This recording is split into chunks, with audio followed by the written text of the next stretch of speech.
प्रेम से कहो जय जय श्री राम, जय जय श्री गुरु जय श्री।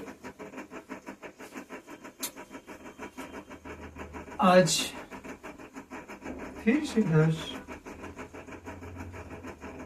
अपनी भक्ति को दृढ़ता प्रदान करने के लिए आप सबों के सामने हाजिर है।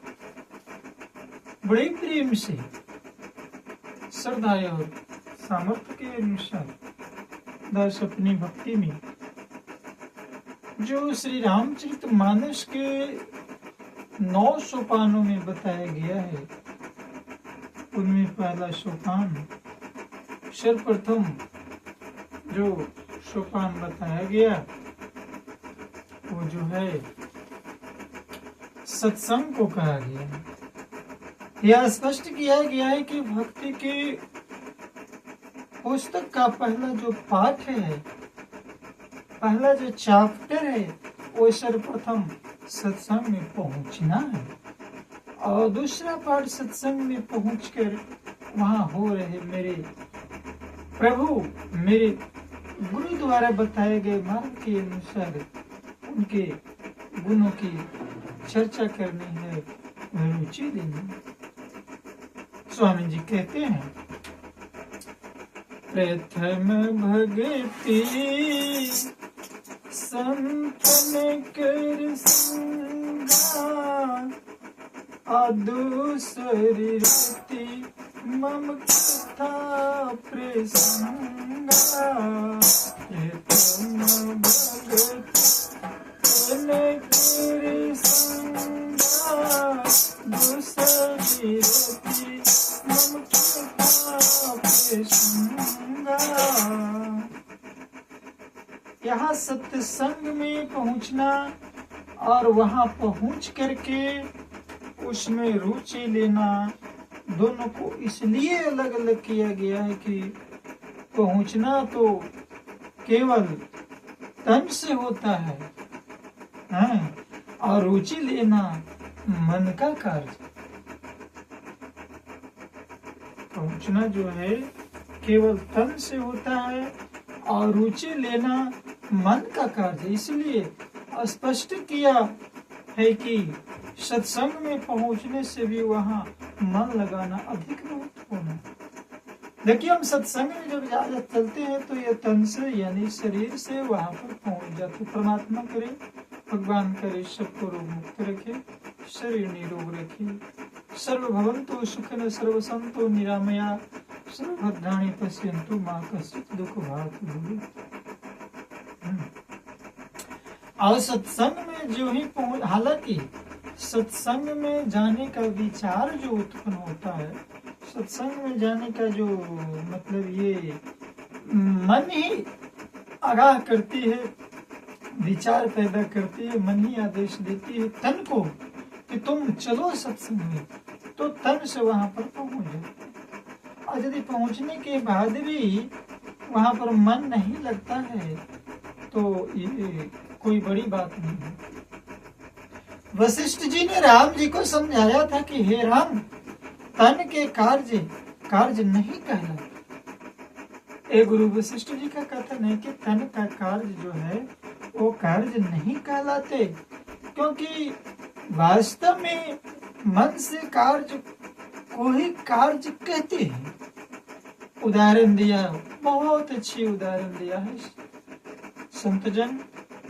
कहते हैं, उन्होंने वशिष्ठ जी ने कहा कि जिन हाथों से अपनी पुत्री को हम गले लगाते हैं, बड़े प्यार और श्रद्धा से उसी हाथ से हम अपनी गुरु पुत्री को भी गले लगाते हैं, लेकिन मन का भाव जो है से अलग अलग होता है। सत्संग को सर्वप्रथम कहने का भाव यह है कि संसार में सत्संग से बड़ी वस्तु कुछ भी नहीं है। और संत जनों ने तो यहाँ तक उदाहरण से हमें समझाया है कि पानी गंदी नाली में गया तो इतना बदबूदार हो गया कि नाक पर रुमाल रखकर निकलते हैं और उसे देखना तक हम नहीं चाहते। वही पानी स्वच्छ घड़े का संग करता है तो प्यास बुझकर सबको शीतल करता है। रामचरितमानस की कथा के क्रम में दास रामचरितमानस एक सीख में ये भी बताया था कि हमें सोच समझ करके संग करना चाहिए। यदि कोई नदी की पानी किसी नाले में चल जाती है तो वह पानी नाले का कहलाता है, और वही पानी नदी वाली किसी प्रकार गंगा की धारा में प्रवाहित हो जाती है तो गंगा जल कहला जाता है। तो ये है संगत का प्रभाव। और पानी की वही एक बूंदे केले के गिरी में कहीं गिर गई तो सुगंधित कहते हैं कि कपूर बन जाती है, और उसी पानी की एक बूंदे जब सांप के मुंह में गिर जाती है तो कहते हैं कि विष बन गई। और वही पानी की एक बूंद स्वाति नक्षत्र में किसी सीपी में गिरी तो कहते हैं कि मोती बन जाता है। पानी वही है। पानी की संरचना H2O हाइड्रोजन की 2 परमाणु और ऑक्सीजन की 1 परमाणु ही है। चाहे जगत के कहीं भी ग्लेशियर का पानी हो या हमारे के यहाँ के कुएं चापाकल धरती के अंदर। किसी कवि ने ठीक ही कहा है, कदली सीप भुजंग मुखे स्वाति के गुण तीन, और जैसी संगति बैठिए तैसी ही फल दीन। क्या है? माता पार्वती शिव के संग में बैठ करके तुही पुण्य राम दिन राती, तुही पुण्य राम दिन राती, सागर जपहु अनंग राती, तुही पुण्य। इसलिए स्वामी जी ने कहा कि भक्ति की पहली सोपान, जैसे श्री रामचरितमानस के पहले सोपान में दास कहता है कि 7 सोपान में पहले 7 गो श्लोक की रचना, तो 7 सुंदर सीढ़ी बनाई। प्रथम भगति संग, प्रथम भगति संग, दूसरी रति में कथा प्रसंगा, दूसरी रति में कथा प्रसंगा। उधर ऋग्वेद कह रहा है, लिखा है कि इंद्र की संगति पाकर देवताओं की एक कुतिया जो थी शर्मा ने पणियों को जीता और सुभागा कहलाए। अर्थात कहने का तात्पर्य कि संत जनों की संगति से तथा कथित नीच जन भी भगवान बन जाते हैं। इस प्रकार सत्संग की महिमा गोस्वामी तुलसीदास जी ने स्वयं एक स्थान पर स्पष्ट किया है कि दास ये कहना चाहेगा कि स्वर्ग और समस्त लोगों के सारे सुख भी एक क्षण भर के सत्संग के सुख के बराबर नहीं हो सकते। तात स्वर्ग अपवर्ग सुख अधर्य तुलाय के अंग, अतुलनता ही सकल मिली जो सुख लवे सुख संग। देखिए, पलक झपकने की 1/8वें भाग को एक लव कहा। सभी संतों ने और ग्रंथों ने एक मत होकर जिज्ञासुओं को सर्वप्रथम सत्संग का ही उपदेश दिया है। कई विद्वानों ने लिखा है, संतों ने लिखा है, महर्षि मुनियों ने लिखा है, साध संग संसार में दुर्लभ मनुष्य शरीर, और सत्संगति से मिटते हैं त्रिविधिताप किती। साधे रूप हरि आप हैं, और पावन परम पुराण। मेटे दुविधा जीव की, सबका करे कल्याण। साध संग छिन एक को, अपूर्ण न करनो जाए। रति उपजय हरि नाम सु, सब ही पाप बिलाए। कोटि जगबत ने मित्र थे, असाधु संग में हो।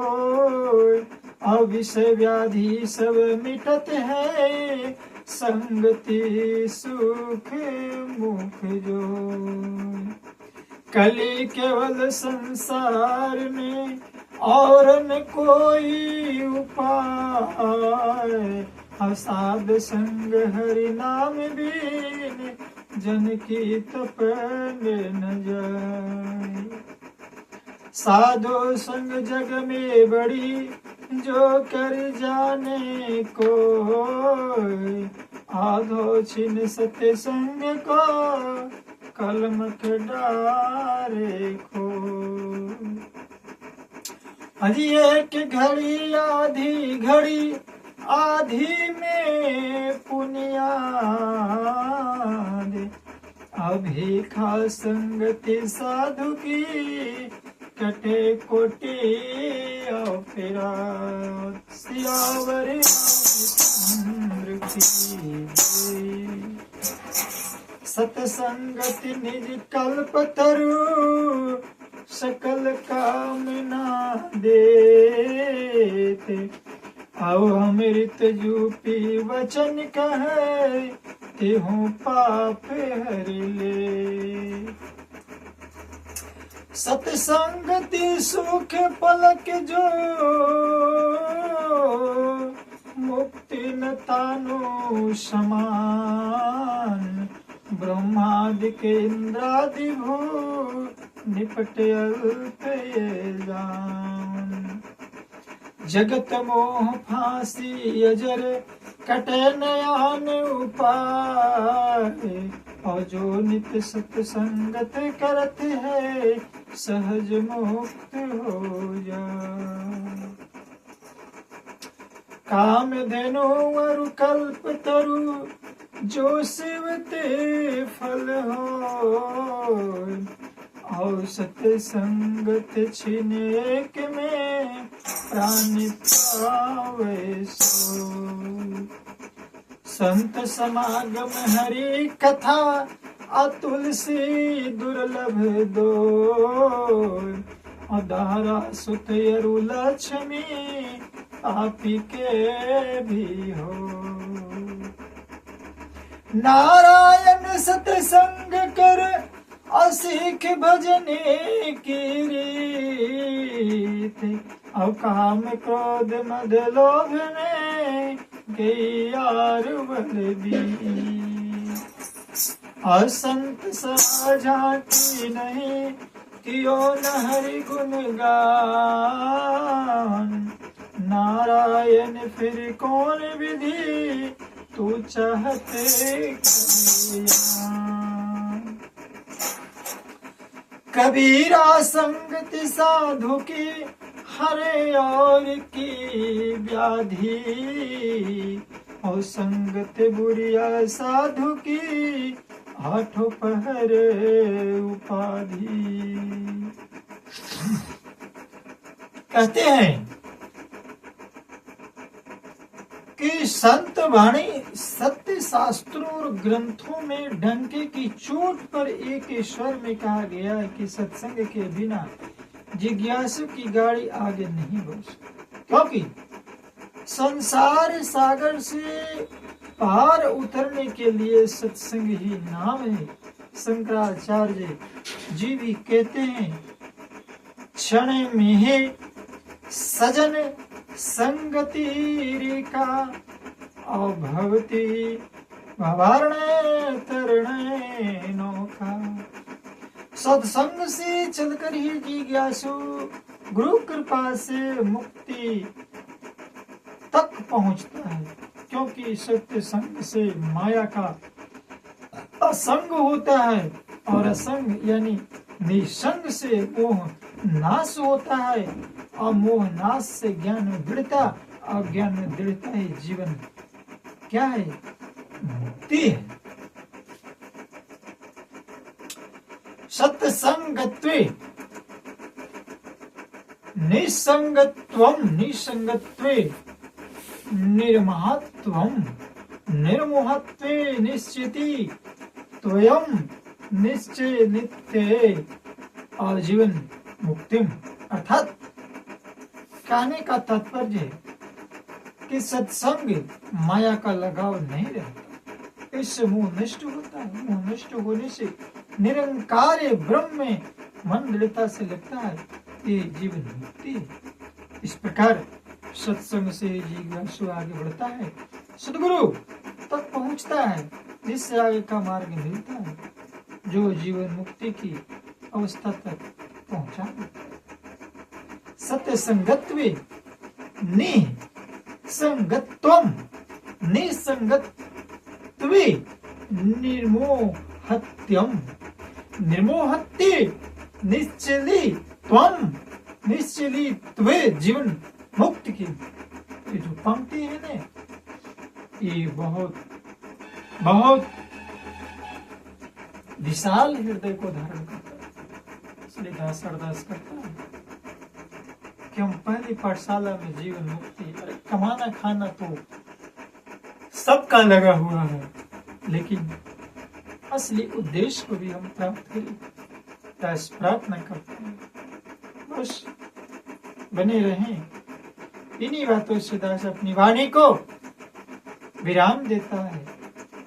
प्रेम से कहना जय जय श्री राम, जय जय श्री राम, जय जय श्री राम, जय जय श्री राम।